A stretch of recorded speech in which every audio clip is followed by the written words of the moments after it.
Hey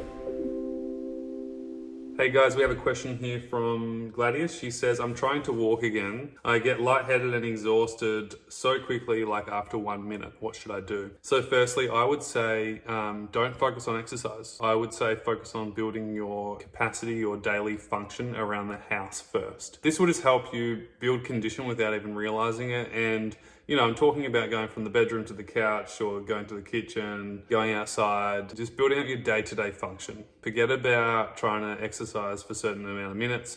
Right now, just build up your daily function, your daily capacity. What I would do though is start to do restorative strengthening movements from the ground up. I would be doing everything seated for you to start with to build up your leg strength without feeling worse or exhausted afterwards, which is what you're experiencing here.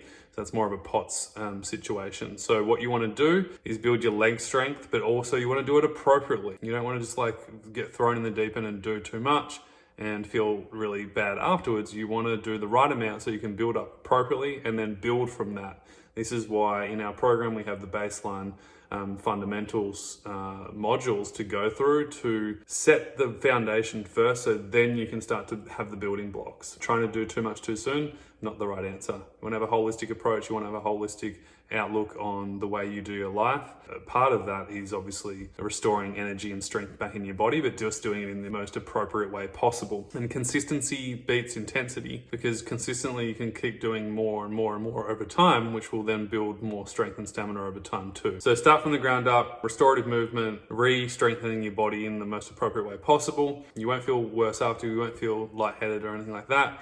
And then you can build into it. And then I would say you need to have a look at everything. You need to look at your sleep, you need to look at your nutrition, you need to look at your blood sugar levels and making sure that you are eating frequently enough and having the right food combinations to sustain you. And there's so much more as well. But hopefully this answer helps you get started, and then you can kind of move to the next level.